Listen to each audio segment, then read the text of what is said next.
Despite being referred to the Senate Committee on Ethics, Privileges and Public Petitions for Disciplinary Review, Senator NATASHA AKPABIO has filed a lawsuit against the President of the Senate, Senator AKPABIO, for alleged defamation. AKPABIO Udwanga raised concerns after her seat was being reassigned following a shuffle triggered by opposition members switching to the majority wing. She resisted relocation, leading to a confrontation and her and the Senate President.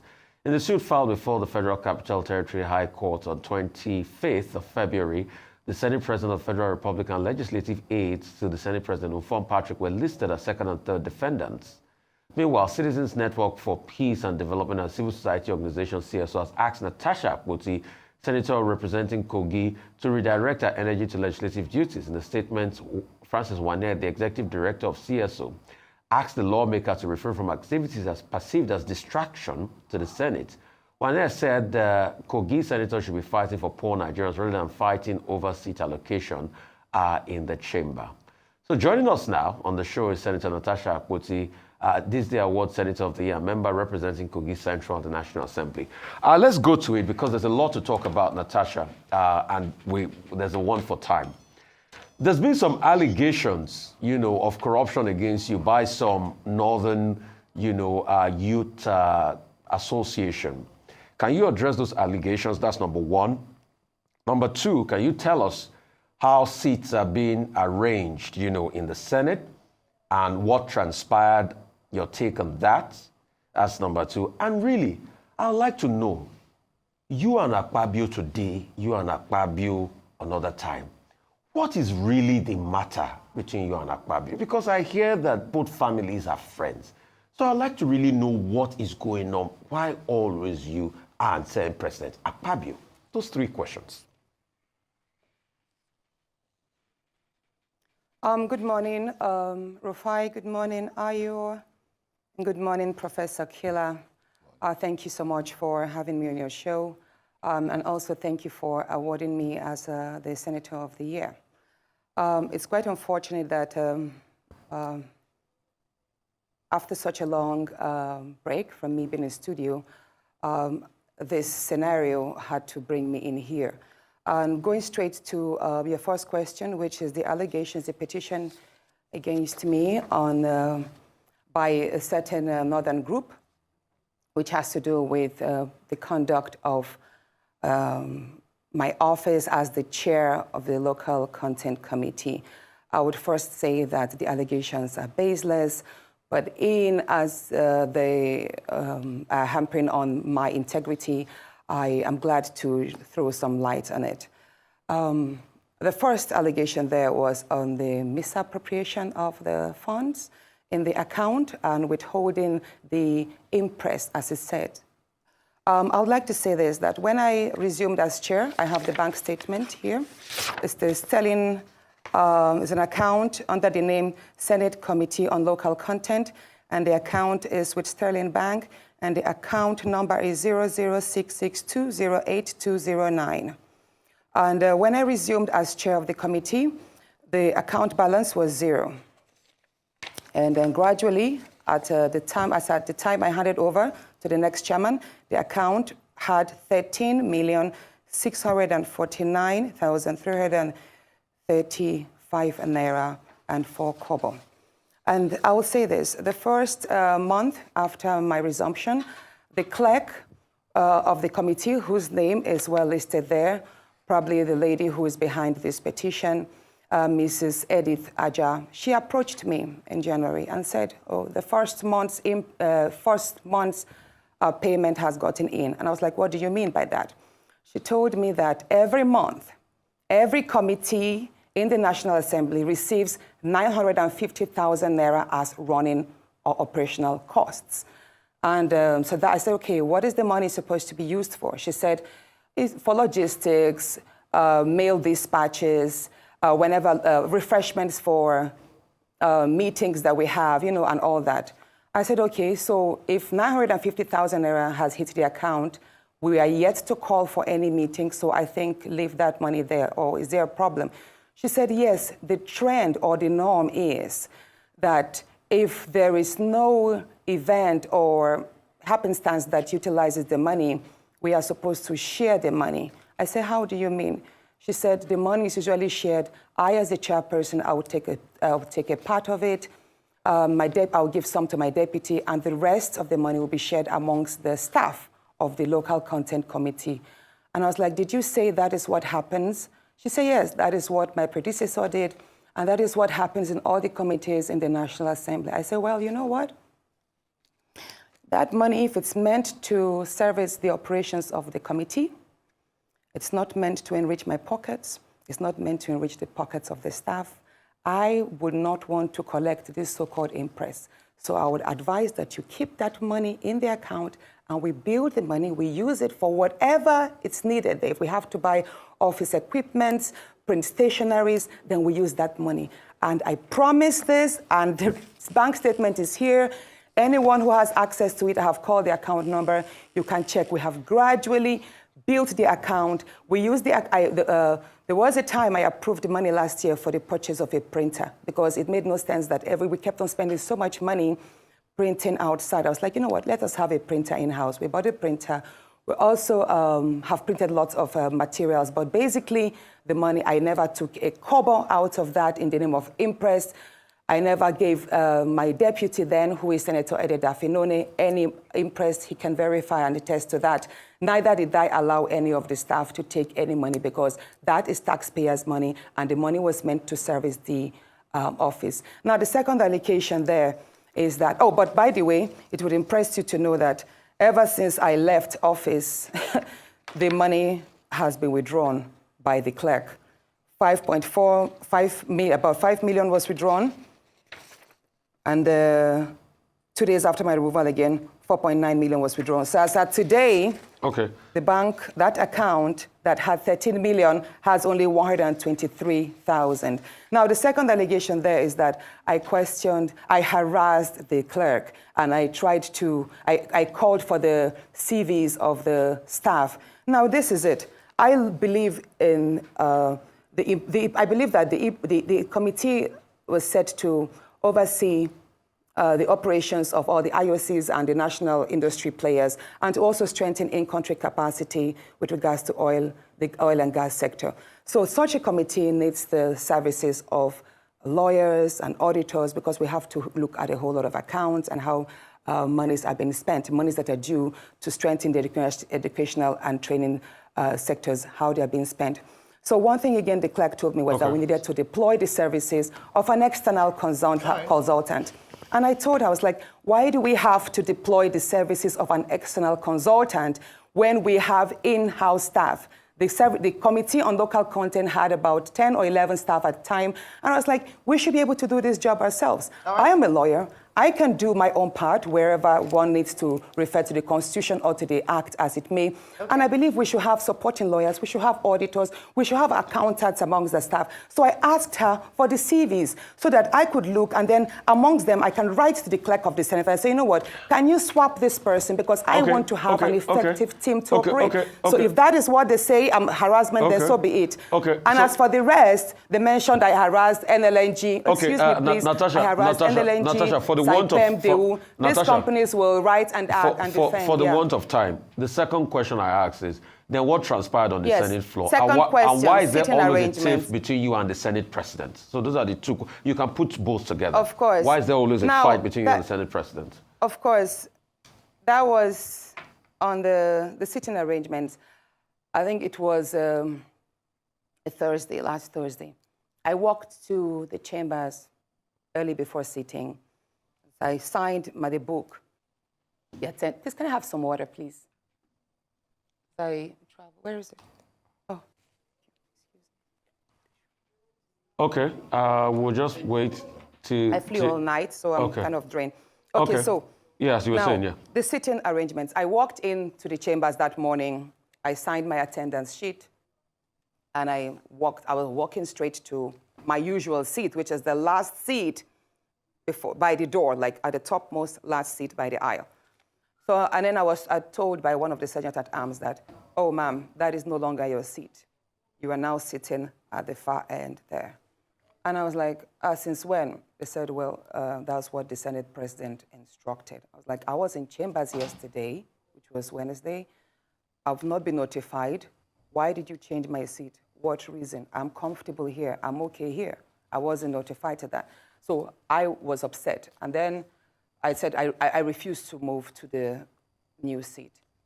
I don't even know what the new seat is. I don't even know the number. I don't know. But they told me it was the last seat, appointed the last seat at the far end. So then the procession came. The president walked in to the seat, and then the rest was shown online. I was already told, by the way, that I should gently move. Some senators messaged me that I should please adhere to the change and move to my seat because that was a trap, a setup. And I was trying to understand what trap, what setup. At that point, the minority leader, Senator Abamoro, walked up to me and he told me, Natasha, please just obey, just go to that seat. And I'm like, no, sir, you are my leader. You should speak for me. I am not aware that my seat has been changed. And I believe I should be given a chance. Maybe they should explain to me why my seat was changed. Maybe I can also explain why, if they could maybe consider leaving me here, that I'm not moving. He said, he pleaded with me that I should please move to the other seat and not explain that we could address it later. And I said, sir, I have hit these chambers, I have complained, and you have witnessed several of my privileges, me being maligned several times, and you never stood up for me. So no, I am not moving there because I do not trust that if I move, this matter will be addressed. So I am going to raise it on the floor. That was what I told my leader, who is the leader of the minority, Senator Abamoro. And then he walked. So after that, I was about to be, then the minority whip now read the rules that I have broken the Senate rule by not adhering to my seat change. Allocation, and that was when, at the time the Senate president was about to read my seat allocation. At the time the Senate president was about to read, because the next thing he was going to do was to read my suspension because I failed to adhere to that. But he had already made some statements that, Senator, the whip was, hold on.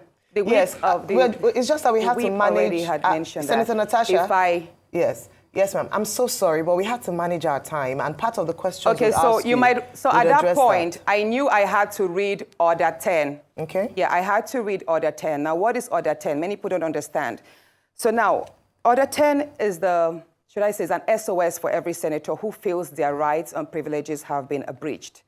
So and permit me to quickly read what Order 10 here means. Any senator may rise at any time to speak upon a matter of privilege suddenly arising, and he shall be prepared to move without notice a motion declaring that a contempt or breach of privilege had been committed. Now here it is. It does not say I cannot read that order in that place. Whenever a senator feels that their rights have been trifled upon, I have the right, even if I'm laying on the floor, wherever a senator is in that place. This order book does not say Order 10 should be read from a particular seat. Okay, Senator Natasha, let me come in here. I have no right to speak from that seat, that I should speak from my new seat. Yes. The Senate President aired, hold on please, this is a very important point. Okay. The Senate President himself made a mistake by not allowing me to speak on that Order 10, because it says here, and let me mention number 11. When a matter of privilege, Senator Natasha, I'm going to have to come in here. Senator Natasha, I am going to have to come in here. Thank you so much. Yes, please. You'll have more time to explain, but we have such limited time and want to get as much out of this interview as possible. Well, thank you for expressing and opening up your statement. So what I assume from what you said now, because that was the question I was going to ask you, was the Senate Standing Orders, Chapter 362. A senator may only speak from the seat allocated to him, provided that the president of the Senate may change the allocation from time to time. So what you're saying is that Order 10 trumps Order 6.2 in terms of your ability to speak. But you can respond to that after I ask this question. Based on that, you made allegations last week, Thursday, in the chamber saying that you've been maligned. In fact, you said to the Senate president on the floor, in the chambers, that you are not afraid of him. Can you share or expatiate on what you mean by that? And when you had a follow-up interview, you were talking about how some of your privileges were deliberately taken away from you. What was the motive behind this? And then finally, is this exclusive to you alone? Or is it just because, I mean, there are many things that have come up because you're a woman, there are only 4 women in the House, you and the Senate President have personal altercations that have now appeared on the, in the chambers. Is this the privileges being withdrawn from you exclusive to you alone? And why do you think that is? Now, thank you. Indeed, the Senate President has the right to allocate seats to every senator. And the senator may or must, should speak from that allocated seat. But here it is. I was not about to make a debate. Neither was I about to contribute to a motion. I was reading an SOS, which is a lifeline of any senator. For any senator to have invoked Order 10, that means his privileges were already, or her privileges were already infringed upon and denied. And that can be raised anywhere at any time. So once a senator shouts Order 10, believe me, even if I'm being dragged on the floor and I say Order 10, they are supposed to listen to me. Wherever I sit in that place, that's why he said any senator may rise at any time to speak upon a matter of privilege suddenly arising, and I should be prepared to move same. So in this part, the Senate President, once I raised Order 10, he ought to have allowed me to speak. And then he could have maybe taken his own discretion to overrule it or move that complaint to the Ethics and Privileges Committee. But the Senate President failed to do that. Instead, he ordered that the Sergeant at Arms should move me out of the chambers and prepare for my suspension. Okay, next question. Now, you're talking about my outburst. Yes, I please. did mention. I did mention that my rights in the Senate there, I have been dehumanized, I have been maligned and all what. And that outburst, I believe that the seat change was just the straw that broke the camel's back. A lot has been going on. And you asked, I'm just going again, trying to mix up the question. Yes, that's fine. Mix with this so I asked you, you made a statement that you've been maligned, you are not afraid of the Senate President, and that I asked if this was exclusive to you alone or if this is a particular trend. Yeah, that outburst. That's what I'm about to explain that. Yes. Yes, so many people do not know what I'm about to say, but I'm going to speak my own truth. And the Senate President is allowed to counter that. It all started on the 8th of December, 2023, which was a day before his birthday and my birthday. We are birthday mates. We were all in Akwa Ibom because he had a big fanfare in the stadium. Myself, my husband, and a few of his close friends, we went to Akwa Ibom. And at first, we were at Ikot Ekpene. We were in his house in Ikot Ekpene. Then we all moved to his house in Uyo, which was about 8 p.m. And he held my hand and said he wanted to show me around his house. My husband was walking behind us, just 3 of us. We're walking around from room to room. He showed me the beautiful interior. This was done by this, by that, this designer here, he bought this from us. Like, oh, it's beautiful. And then I noticed that he hastened his pace while still holding my hand. And my husband was behind, still on his phone, but he was catching up whenever he could. And then he got to this particular sitting room, and he said, "Do you like my house?" I said, "Of course, sir. Every room, beautiful, nice interior, quality taste." He said, "Now that you're a senator, I'm going to create a time for us to come spend quality moments here. You will enjoy it." At that point, I just pulled away, and I was like, I don't really understand what exactly that meant. But then my husband now, when I turned around, I saw my husband was already near me, and the way my husband looked at me and looked at him, I was beginning to wonder, did he hear part of that inciting statements or not? And then the Senate President, too, I saw that he also had that thought, like, did my husband hear the invitation to treat or not? So then the Senate President now said, "Oh, by the way, let me show you my chapel." He has a chapel in his house as well. So when we were going to the chapel, you know, we walked in silence and all. So that evening, before we left the Senate President's house at about 11 midnight to the 4 points in Ikot Ekpene. And my husband asked me, "Natasha, what did the Senate President whisper to you? What's he telling you?" I thought, should I tell him that he was speaking about bringing me in here at a special time for us to have a good time?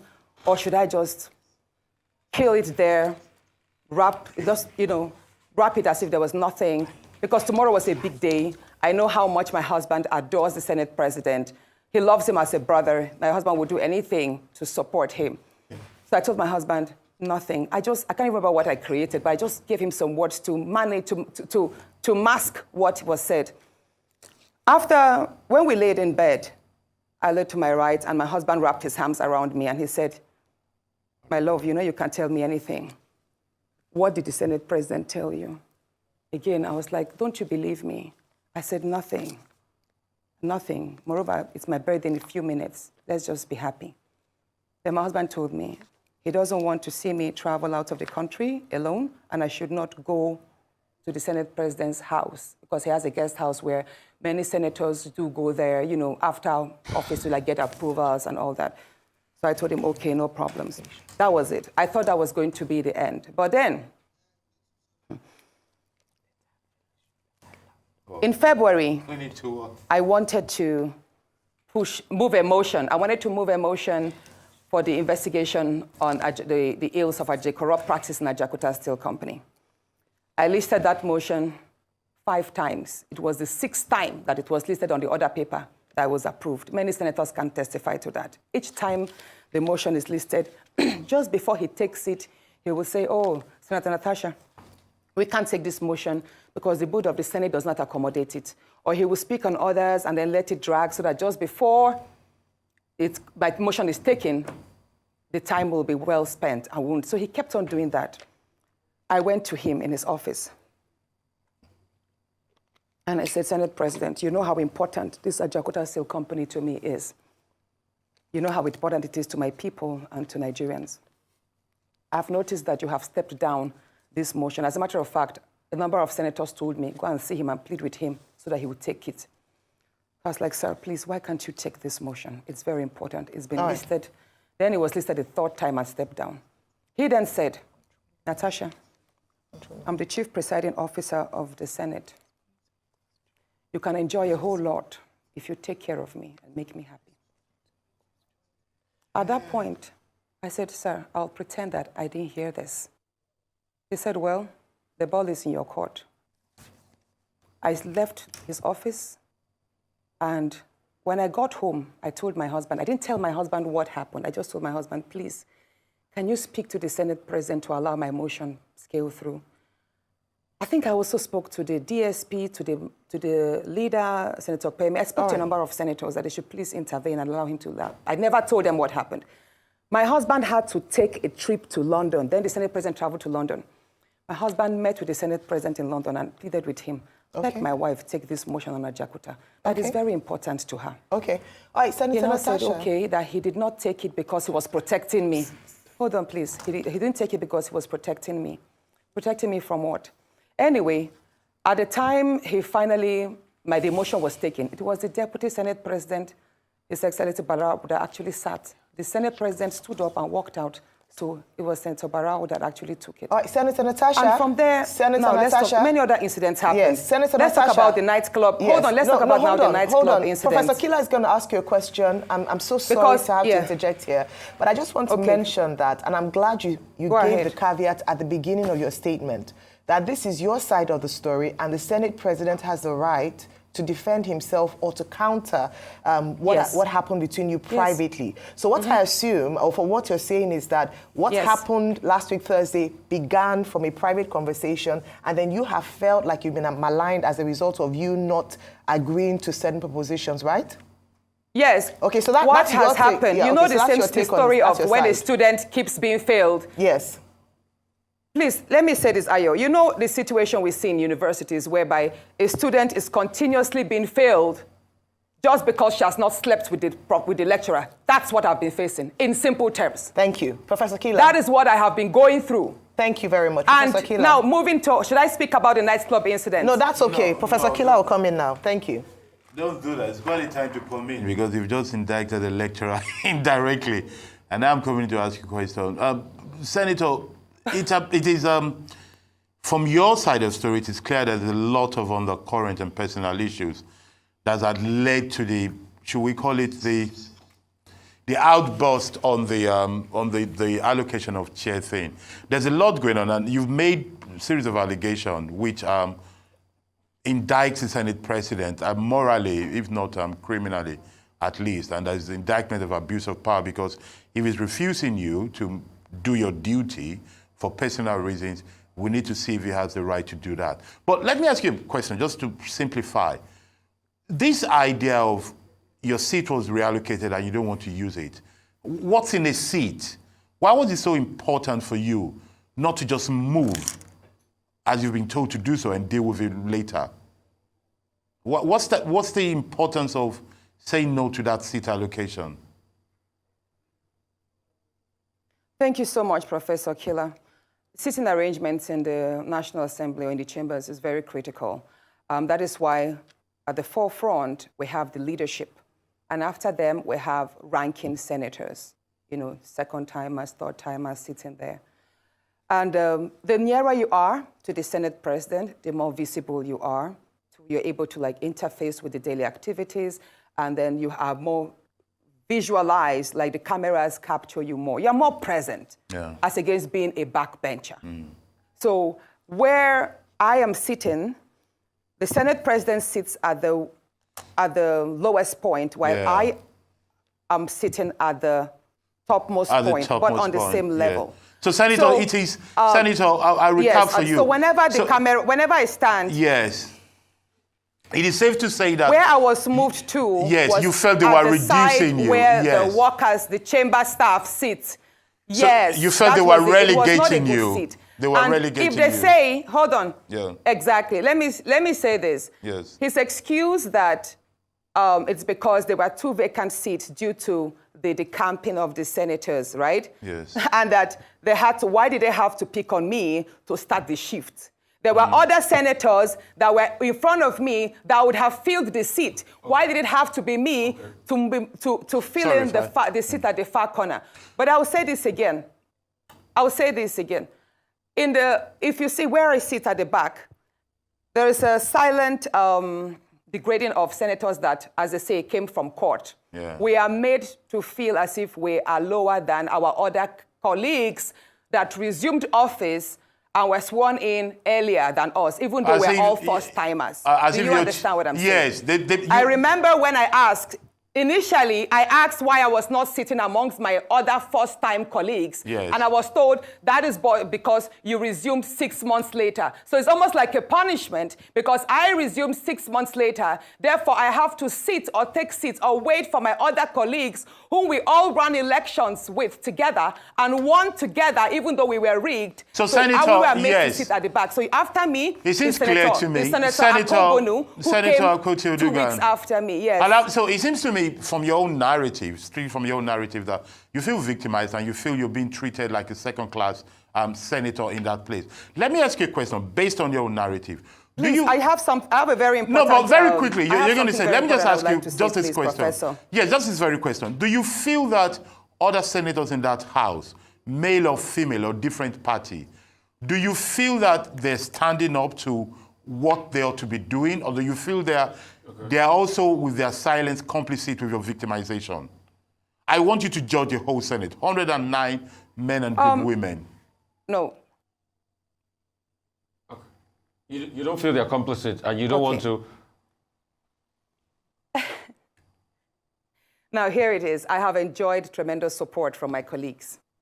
And the fact that a number of my colleagues have not spoken out publicly in my defense or criticize what has happened does not mean that they do not visit me privately at home or they do not call on me to give me words of encouragement. Why they are yet to come up openly and criticize the activities of the Senate President, probably that's best known to them. However, one question I have been asked a number of times is, why are the women silent? Why are the 3 other women silent? Yeah, so why, Senator? Why do you think they're silent?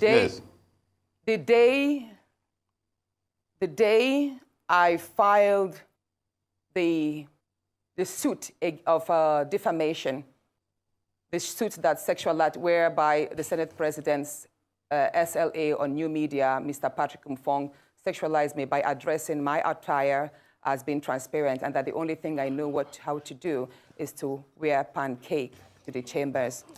So when I filed that suit, Senator Ireti Kingibe, hold on, Senator Kiriti Kingibe, Senator Natasha, and Senator we're low on Idiat. time, Three women please. who sent messages to me that they do not support the litigation. Okay. And none of them have called, apart from Senator Idiat, called my husband to tell me to withdraw that suit and all that. Okay, and my Natasha. husband charged her that you were the same person who had come to the house to tell him that the ST Natasha. was hitting on his wife sexually. So Okay. why are you now against my wife standing up for her rights? Okay, So Natasha. let me tell you something, Mr. Which nobody knows. No, Mr. Rufai, please allow me to say this, please. Yeah. Please go ahead. Can I say this? Please Yes, go please ahead. go ahead. Please Please go go ahead, ahead. Senator. Please go ahead. Now, at the nightclub incident, I believe that was not a slip of tongue. That was not a slip of tongue. He has a number of times told me that there are various ways we can have fun. If we travel, he has a way of making the whole the house, the space. He can basically create a party in the space. Do you understand? Like a nightclub in the space and would have fun and all of that. So that nightclub incident statement was not a mistake. It was Okay. more like out of the abundance of the heart, the mouth speaketh. Okay, But let me say this. The day before please, Rufai, let me laugh. Go ahead, please. go ahead, Go ahead, Natasha. go ahead, Senator. What Please is go going on ahead. in my Go face? ahead. Let me speak, Please go ahead. Please go ahead. We're If you trying don't to want me to speak, I'll walk out and No. complete this on my Facebook, please. No, Please go ahead. Go we're ahead, we're trying to Natasha. manage time, Senator, but go ahead and finish it quickly. We're trying to manage time, but please go ahead. The night, or should I say that morning, early hours of the morning that he apologized, which was 23rd of July, 2024. That was the morning he apologized. So the night about, I have it printed here, I have the screenshots of the phone call. It was 14 minutes past midnight when my phone rang. The leader of the House called me, Senator Michael Bamidele Okpeyemi called me, and he said, Senator, how are you? I said, I'm fine. He said, you know, in the wake of all of this rancor, if the Senate President goes down, I will go down too. And I said, what do you mean, sir? At that point, I woke my husband up because he had fallen asleep before me. I said, are you calling me to threaten me? I could hear murmurs from the Senate President. I could hear the Senate President's voice at the background because I could tell he was on speakerphone. He said, no, I'm just telling you that, you know, there's a whole lot of attack on the Senate President, and if things go down, if he resigns or something happens, I should know that I'm going to be held responsible and I also go down. At that point, I started shouting. I was like, you can't call me at midnight and threaten me, sir. You can't do this. And mind you, I was actually surprised because the leader of the House is someone I respect greatly. He's a very good friend. He's a very calm person. And I believe, I'm saying it, that if he actually made those statements, he probably was told to do so. So I dropped the line. And then I dropped the line. The first conversation was just 2 minutes, 33 seconds. Then my phone rang again at 26 minutes past midnight, that same day. And then it was the same call, Senator Okpeyemi's line, but then it was the Senate President's voice. He said, Princess of the Senate. That's how he calls me casually. You know, I've been attacked. My wife has not slept for days. She's been crying. She's received lots of insults, all because of you. I said, no, sir, it's not because of me. It's because of you. I didn't force you to order that statement. And I did not call on the support I received from Nigerian women. So don't blame it on me. He said, no, he's telling me this because the Dane of Agbo, I think he's a king in Agbo in Delta State. So the Dane of Agbo spoke with him and told him that he, that's the Senate President, was the most hated politician in Nigeria at that point. Mind you, that was a few days to the protest. There was this end bad governance protest on the 1st of August, and this incident happened like a week before. So he said the Dane of Agbo told him, Mr. Senate President, you know, your rating is all low. You're one of the worst. You're one of the most hated politicians now. So I would advise, he said the Dane of Agbo advised the Senate President to leave Abuja because if he is caught in the middle of the protest, he could be attacked by the Nigerians. I said, so why are you telling this, sir? He said he's telling me because he found it insulting that the Dane of Agbo would tell him to leave, to run away, to leave Abuja. And that he's telling me, he said, Natasha, I'm telling you, go and tell them that if anybody over the age of 20 approaches me during the protest, I will what was the word? Hold on. I will take that person down. The Senate president told me over the phone that based on the advice that the Dean of AKPABIO gave him, that he should leave Abuja in the wake of the protest so that he will not be caught and probably will not be approached or attacked by the youth. He said, Natasha, I have the capacity, I'm number 3 citizen. If anybody over the age of 20 dares to confront me, I will take that person down. That person should dare me with his life. I said, at that point, I started shouting. I now told my husband, he didn't know the phone was on speakerphone all the while because I'd woken my husband up from the first speech. I was like, my love, can you hear what he's telling me? This is exactly what he does. At that point, when he knew, he was like, is your husband there? Oh, yeah. I said, yes, sir, my husband is here. And he heard everything. He then told me to pass the phone to my husband. And you know what he said? Immediately, he changed his tone. He was like, oh, Alema, I have a slot for you. For an appointment from Delta State, why don't you bring a nominee? And I took the phone back, I shouted at the Senate president. I said, you can't pacify us, you can't threaten me on one side and then pacify me. Sir, I'm aware, even though the conversations took place on via WhatsApp, I know that the DSS and the NSA's office, they have the tools to extract these phone calls. And I'm going to publish yes, sir. Okay, Senator Natasha, thank you. So and he told me that, well, all you want, hold on, please. He then told me that, Oshay, all I want is an apology. He would apologize on the floor that morning and that he expects me to accept it. So all that morning, when I walked in, I was already threatened. I was already petrified.